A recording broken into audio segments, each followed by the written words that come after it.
사도행전에 가장 중요한 사건, 여러 사건이 있지만 가장 중요한 사건 두 개를 꼽으라면 하나는 오순절 성령의 강림 사건일 것입니다.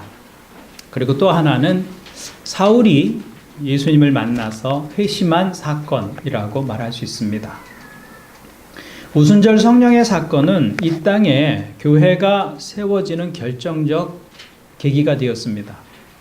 성령의 사건을 통해서 교회가 시작되었고 복음은 전하여지기 시작했습니다. 성령의 사건이 없었다면 기독교는 세상에 존재하지 않았을 것입니다. 우리가 이렇게 교회라는 이름으로 모이지도 않았을 것입니다.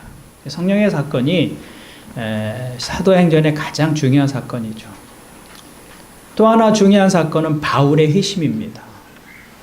바울의 회심은 역사의 분기점이 됩니다. 예수 그리스도의 탄생이 역사를 가르게 되었잖아요. 주전과 주후로 가르게 되잖아요. 마찬가지로 바울의 회심은 구약의 종교, 유대인의 종교였던 그 종교를 세계적인 종교로 바꾸는 시작이 됩니다. 한 사람의 회심이 인류의 문명사를 바꾼 것이죠. 바울의 회심이 그렇게 중요한 사건이기 때문에 사도행전의 저자는 오늘 9장에서 사울의 회심을 기록하고 있고요.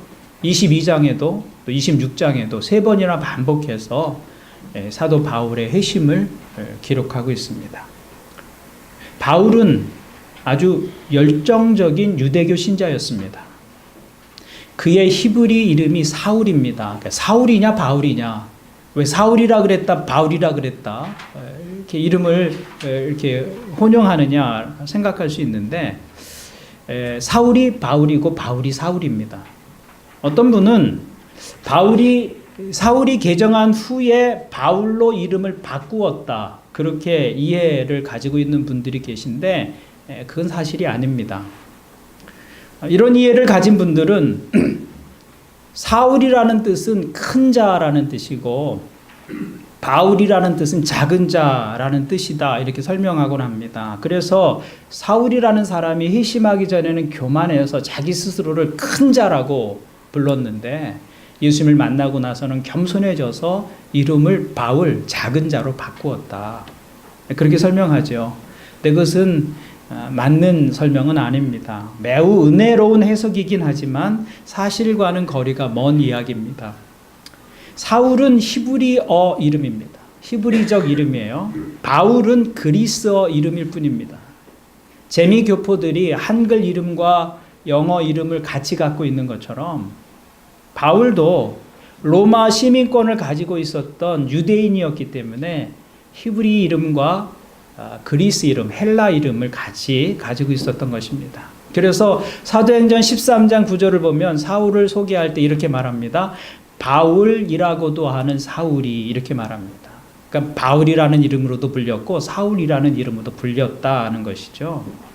우리에게는 사울이라는 이름보다는 바울이라는 이름이 더 익숙합니다. 왜냐하면 바울이 헬라 문화권 속에서 이방인들을 대상으로 사역했기 때문에 히브리적인 이름인 사울보다는 바울로 불렸을 확률이 훨씬 더 높지요. 그래서 바울이 우리에게 훨씬 더 자연스럽게 들리고 또 사용되어지는 것 같습니다. 어쨌든 이 바울이라고 하는 사울은 열성적인 유대교 신자였습니다. 그는 그 도를 위해선 사람을 해하는 일까지 서슴지 않았습니다.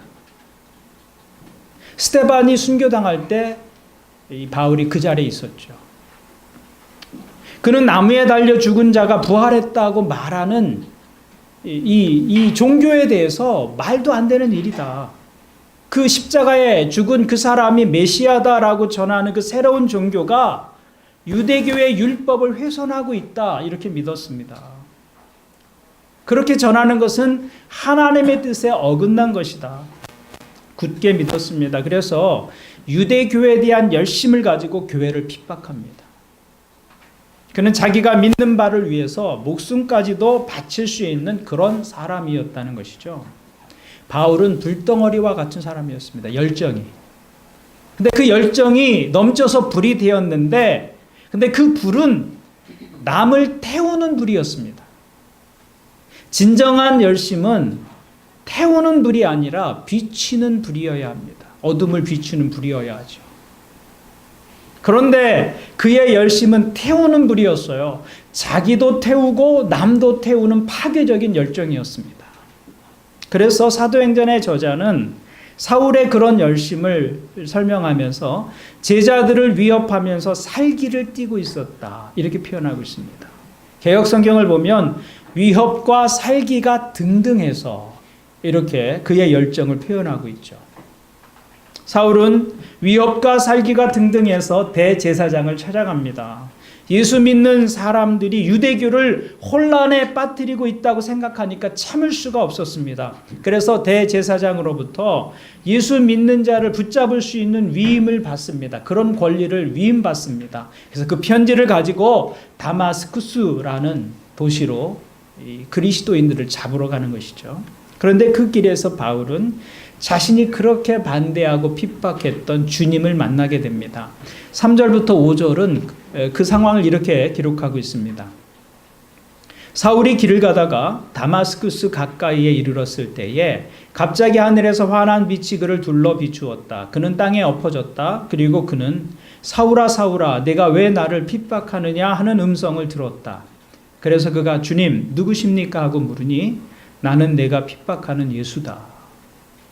사도 바울은 다마스쿠스로 가는 길에 아주 강한 빛을 경험하고 그 빛 가운데서 예수 그리스도의 음성을 듣게 됩니다. 그때 사도 바울은 이렇게 묻습니다. 주님 누구십니까? 주님 누구십니까? 나는 내가 핍박하는 예수다. 다마스쿠스로 가는 길에 사울은 그가 부인하던 예수를 만나게 됩니다. 나무에 달려 죽은 자는 저주받은 자이고 그런 자가 부활할 리 없고 메시아일 리는 더더욱 없다. 그렇게 확신하고 믿고 있었는데 그 예수 그리스도가 자기 앞에 나타나신 거예요. 이것은 자기가 살아왔던 세계가 한순간에 무너지는 경험이었습니다. 바로 이 만남이 사울의 인생을 완전히 뒤바뀌어 놓은 회심의 사건이 됩니다. 다메섹 도상에서 주님을 만난 바울은 이렇게 묻습니다.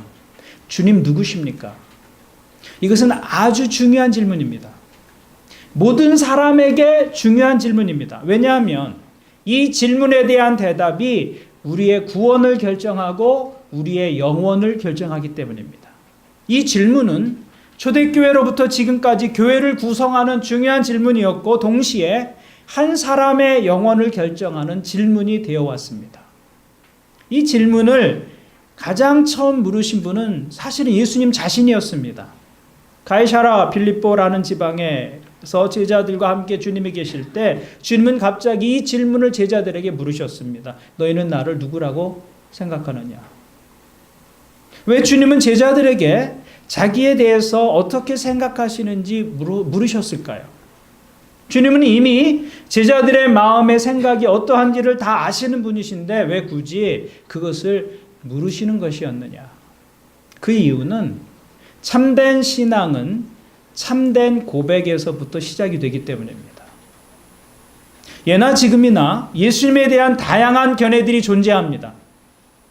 예수님처럼 다양한 평가를 받으신 분도 없으실 것입니다. 예수는 미친 사람이다.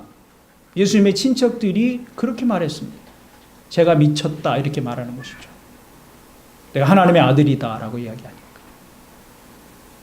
먹고 마시기를 탐하는 자이다. 예수님을 반대했던 그 적대자들이 예수님에 대해서 이야기했던 평가입니다. 그는 로마의 평화를 방해하고 사회를 소욕해 하는 위험한 자이다. 당시의 정치 지도자들이 예수님을 고발한 내용이었습니다. 그는 하나님을 모독하는 신성 모독자이다. 종교적 지도자들이 그 바리새인들이 또 제사장들이 예수님을 비난했던 내용이었습니다. 이것은 지금도 동일합니다. 지금도 예수 그리스도는 여러 가지 견해로 사람들에게 받아들여지고 있습니다. 사람들은 예수님에 대해서 그분이 윤리적 삶을 살았던 그런 위대한 스승이다. 인류의 위대한 스승이다 라고 말하곤 합니다. 예수님에 대해서 이렇게 이야기하면 세상도 그것에 대해서 반대하지 않습니다. 모두가 동의합니다. 그런데 우리가 예수 그리스도를 하나님의 아들이시요 인류의 유일한 구원자시며 사람으로 오신 하나님이시다라고 말하면 사람들은 동의하지 않습니다. 예수님은 누구이신가? 그 본질에 관한 물음에 사람들의 대답은 각양각색입니다. 그런데 중요한 것은 이 질문에 대한 대답이 그 사람의 영혼을 결정한다는 것입니다. 이 질문에 대한 대답이 그 사람의 운명을 가르는 것입니다. 이 대답으로 인해서 그 사람의 영혼이 달라질 것입니다. 왜냐하면 영생은 예수님과의 관계에 의해서 결정되는 것이기 때문입니다. 요한복음 14장 6절은 이렇게 말씀합니다. 내가 곧 길이요 진리요 생명이니 나로 말미암지 않고는 아버지께로 올 자가 없느니라. 따라서 그 예수님에 대해서 무엇을 고백하고 있는가? 그것에 따라서 우리의 영혼이 달라진다 말하고 있는 것이죠. 로마서 10장 9절을 보면 이렇게 말씀합니다. 당신이 만일 예수는 주님이라고 입으로 고백하고 하나님께서 그를 죽은 사람들 가운데서 살리신 것을 마음으로 믿으면 구원을 얻을 것입니다. 그래서 우리의 구원은 주는 그리스도시요 살아계신 하나님의 아들이십니다 라는 이 고백에서부터 시작이 된다고 말할 수 있는 것입니다. 바로 이 고백에서부터 우리의 구원이 시작되었고 우리의 영혼이 시작되었고 교회가 시작되는 시점이 되는 것입니다. 여러분, 신앙에 있어서는 이 고백이 무엇보다 중요합니다. 신앙은 이 고백을 정확히 하는 것입니다. 절대로 모호한 고백 위에 신앙은 세워지지 않습니다. 신앙은 정확한 고백 위에 세워지는 것입니다. 모든 관계에는 정확한 고백이 필요합니다. 부부 사이에도 정확한 고백이 필요하죠. 제 아내는 박영숙입니다. 한 사람밖에 없어요. 그 말은 내가 사랑한다고 고백해야 할 유일한 사람은 박영숙이라는 것이죠. 그 사랑은 나뉘어질 수 없는 사랑입니다. 그게 정확해야 합니다. 그게 모호해지면 부부관계도 불확실해지는 것이죠. 당신의 아내는 박영숙입니까? 글쎄요. 이거 문제가 되는 거예요. 이러면 문제죠. 이건 문제예요. 잠꼬대 속에서도 정확하게 박영숙이라고 불러야 합니다. 무의식 중에라도 영숙씨 이렇게 불러야지 명숙씨 안 됩니다. 안 되는 거예요. 한 글자도 틀려서는 안 됩니다. 그 고백이 모호해지면 관계도 모호해지는 것이죠. 그것은 하나님과 우리 사이에도 마찬가지입니다. 그래서 정확한 고백이 필요한 것이죠. 사람이 무엇을 고백하느냐에 따라서 그 삶과 신앙이 결정되기 때문입니다. 그래서 바울은 다메스쿠스로 가는 길에서 만난 그분께 주님 당신은 누구십니까? 이렇게 물은 거예요. 그 물음에 대한 정확한 대답으로부터 바울의 신앙은 시작되는 것입니다. 오늘 여러분에게, 예배하는 여러분들에게 이 질문에 대한 올바른 고백이 있기를 바랍니다. 여러분, 예배는 그 고백 위에서 시작되는 것입니다. 주님에 대한 정확한 고백 위에서 우리의 예배는 시작될 수 있는 것이죠. 그리고 그 고백이 진정한 고백이라면 그 고백으로 인해서 우리의 삶이 달라질 수밖에 없습니다. 그 고백이 진정한 것이라면 우리의 신앙의 모습이 달라지고, 그 고백이 진정한 것이라면 우리의 예배하는 모습, 우리의 기도, 우리의 삶의 모든 것들이 달라지게 되어 있습니다. 어떻게 예수 그리스도를 선한 선생님 가운데 한 분으로 생각하는 사람과 예수님을 주님이라고 부르고 그리스도라고 부르고 살아계신 하나님의 아들이라고 고백하는 사람의 삶이 같을 수 있겠느냐라는 거예요. 고백이 다르면 삶도 달라야 하는 것입니다.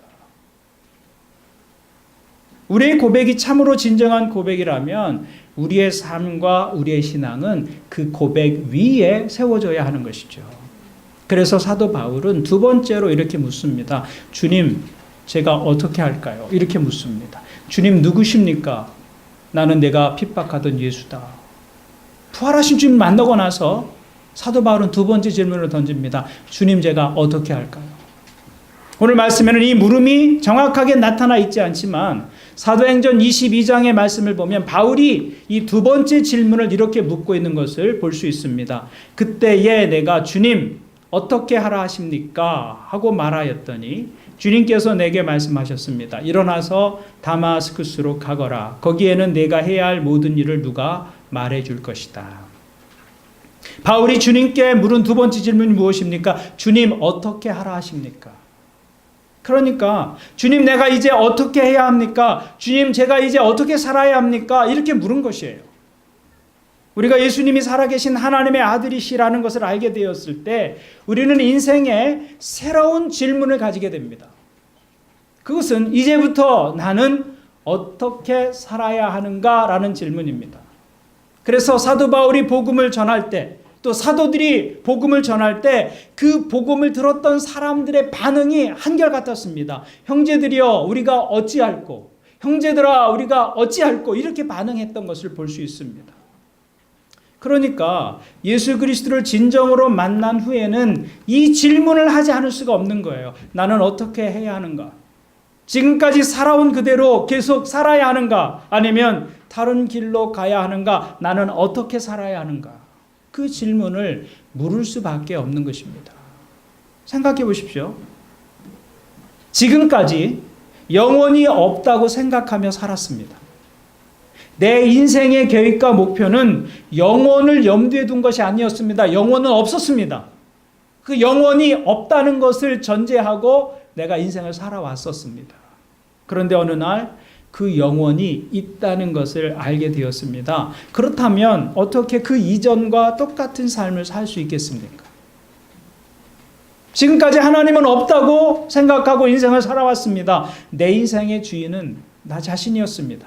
그런데 어느 날 하나님이 계시다, 하나님이 살아계시다는 것을 알게 되었고 그분이 내 인생을 지으시고 내 인생의 주인 되신다라는 것을 알게 되었습니다. 그렇다면 어떻게 그분을 만나기 전의 모습과 동일한 모습으로 살아갈 수 있겠느냐라는 겁니다. 그래서 하나님을 만나는 사람들마다 가지게 되는 질문은 우리가 어찌할꼬, 주님 어떻게 하라 하십니까? 주님, 제가 어떻게 살아야 합니까? 이 물음을 가지게 된다는 것입니다. 그러니까 여러분의 삶에 이 질문이 있어야 하나님을 바로 만난 것입니다. 이 질문이 없이 인생을 살고 있다면 우리가 하나님을 만난 것이 아닙니다. 그러니까 우리가 신앙생활을 하면서 매일같이 물어야 할 두 가지 질문이 있는데, 주님 누구십니까? 주님, 제 인생에서 주님은 누구십니까? 그것에 대한 정확한 고백이 신앙의 시작이 되는 것이죠. 그 다음에 그분이 정말 내 인생의 주인이라면 주님, 제가 어떻게 살아야 할까요? 주인의 뜻을 묻는 것입니다. 그것이 우리가 신앙 가운데서 가져야 할 두 가지 중요한 질문이 되는 것이죠. 주님께서 내 인생의 주인 되시고 나의 구원자가 되신다면 그분께 내가 무엇을 해야 합니까? 제가 어떻게 살아야 합니까? 이렇게 묻는 것은 당연한 것입니다. 그 물음을 가지고 살아가는 것이 바로 신앙생활이다라는 거예요. 그래서 이 두 가지 질문이 신앙생활에서 가장 중요한 질문이 됩니다. 저는 여러분들이 이 두 가지 질문을 가지고 매일의 삶을 살아가시기를 주님의 이름으로 축복합니다. 말씀을 읽을 때도 이 두 가지 질문을 가지고 읽는 것입니다. 주님, 누구십니까? 그 질문을 가지고 말씀을 대할 때 우리는 말씀 속에서 전혀 새로운 하나님에 대한 경험을 하게 될 것입니다. 또한 이 질문을 가지고 말씀을 읽을 때 그 말씀을 통해서 구체적으로 우리의 삶을 인도하시는 하나님의 인도하심을 경험하게 될 것입니다. 주님 누구십니까? 주님, 제가 어떻게 할까요? 두 가지 질문입니다. 그런데 성경을 보십시오. 주님은 사도 바울의 질문에 어떻게 대답하십니까? 5절과 6절을 보면 이렇게 대답하십니다. 그래서 그가 주님 누구십니까? 하고 물으니 나는 내가 핍박하는 예수다. 일어나서 성 안으로 들어가거라. 내가 해야 할 일을 일러줄 사람이 있을 것이다 하는 음성이 들려왔다. 주님, 제가 무엇을 해야 합니까? 그 질문에 주님께서 무엇이라고 말씀하십니까? 성 안으로 들어가거라. 다마스쿠스 성 안으로 들어가라고 말씀하시는 것이죠. 지금 바울이 어디를 향해 가고 있었습니까? 다마스쿠스를 향해 가고 있었다고요. 그런데 예수님은 주님 제가 어떻게 할까요? 묻는 바울에게 계속 네 길을 가라고 말씀하십니다. 뭔가 생각지도 못한 말씀을 하시든가 아니면 다른 명령을 주실 것 같았는데 아닙니다. 주님은 내가 가던 길을 계속해서 가라. 다마스쿠스로 들어가라. 이렇게 말씀하셨다는 것이죠. 중요한 교훈이 여기에 있는 것이죠.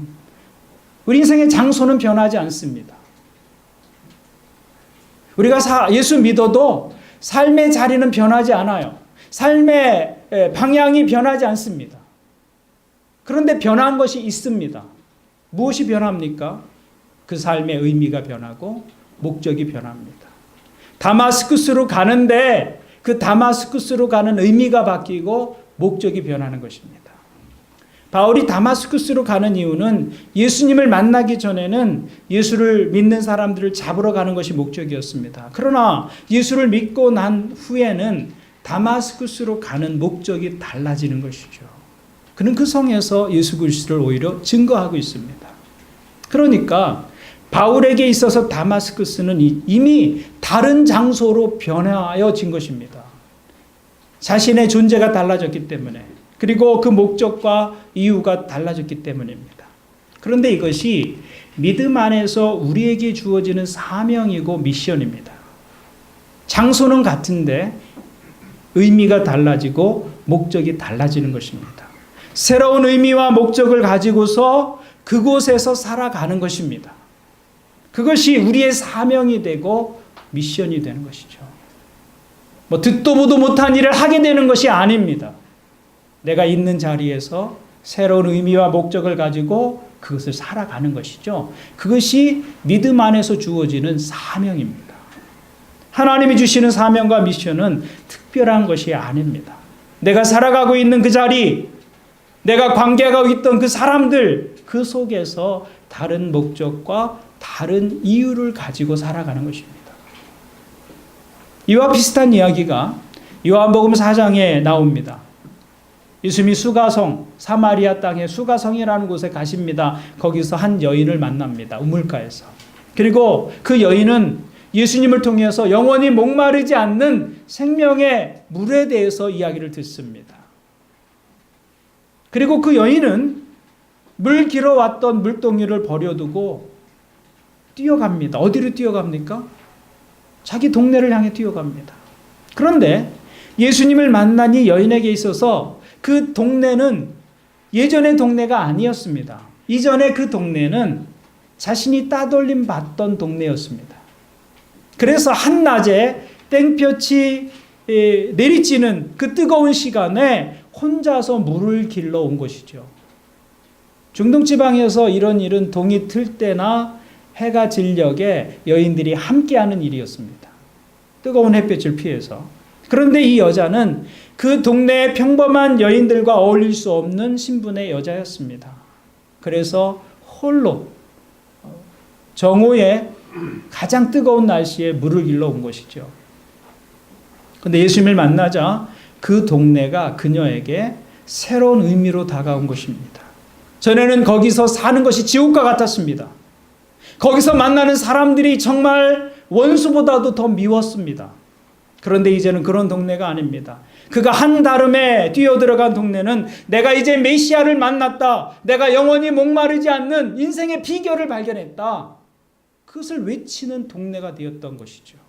이것이 주님을 만난 사람들의 모습이었다는 것입니다. 삶의 자리 달라지지 않습니다. 하는 일 달라지지 않았습니다. 하지만 그 의미와 목적이 달라진 것입니다.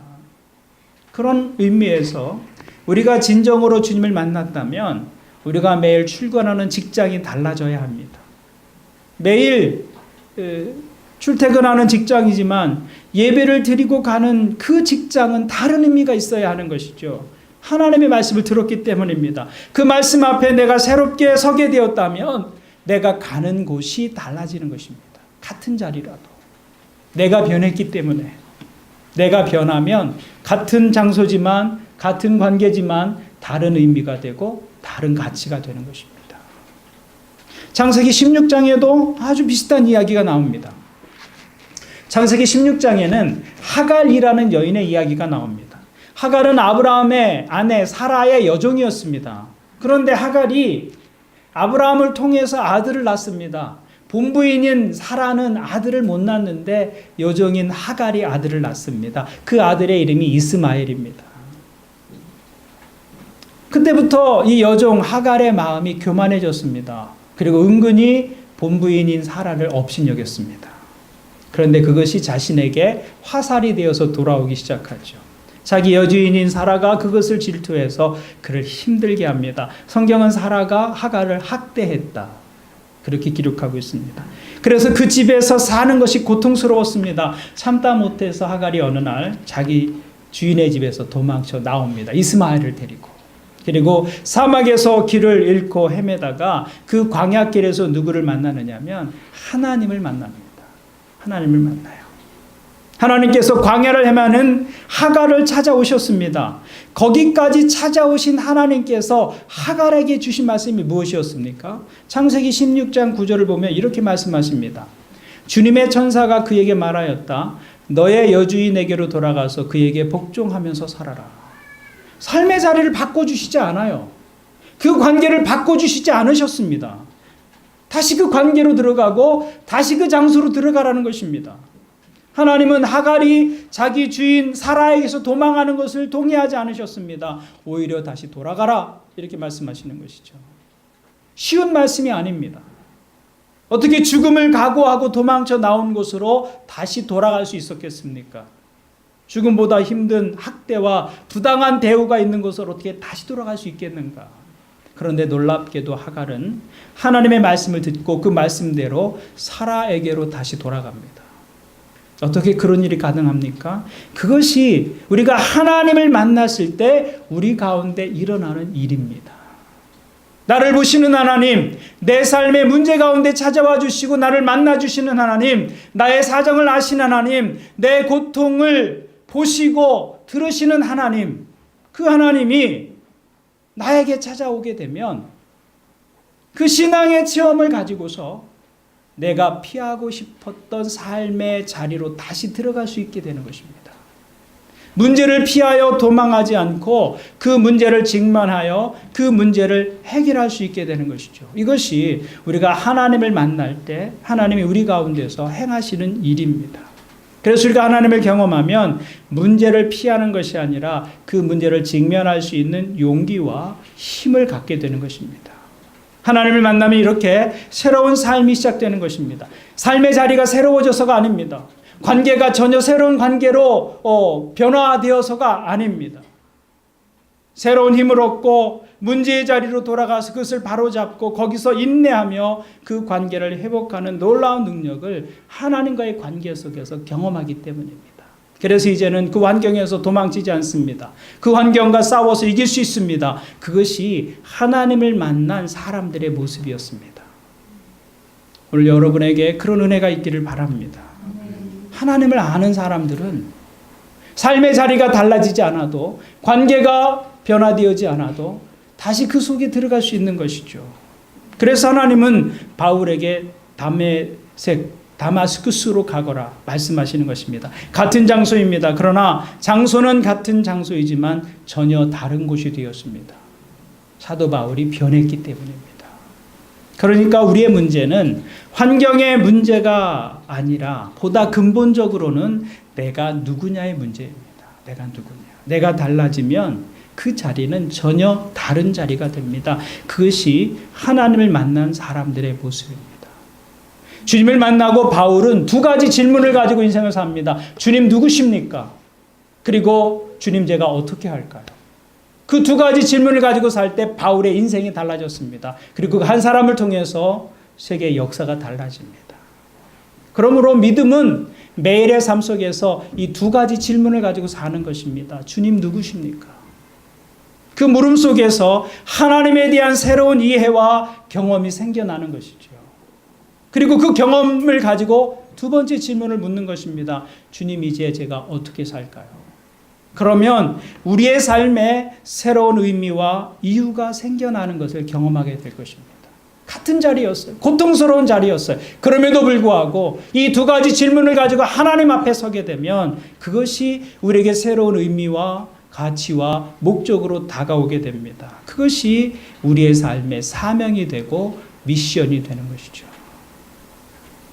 오늘 예배하는 여러분들에게 권면합니다. 매일의 삶을 이 두 가지 질문을 가지고 시작하실 수 있기를 바랍니다. 하루를 눈뜰 때 주님은 제게 어떤 분이십니까? 그것에 대한 대답이 분명하다면 그 대답을 기초로 해서 주님 제가 이제 어떻게 하루를 살까요? 묻는 것입니다. 그 두 가지 물음 속에 우리의 믿음이 새로워지고 우리의 인생이 새로워지는 것을 경험하게 될 것입니다. 이 믿음의 축복이 예배하는 여러분들에게 있기를 주님의 이름으로 축원을 드립니다. 아멘.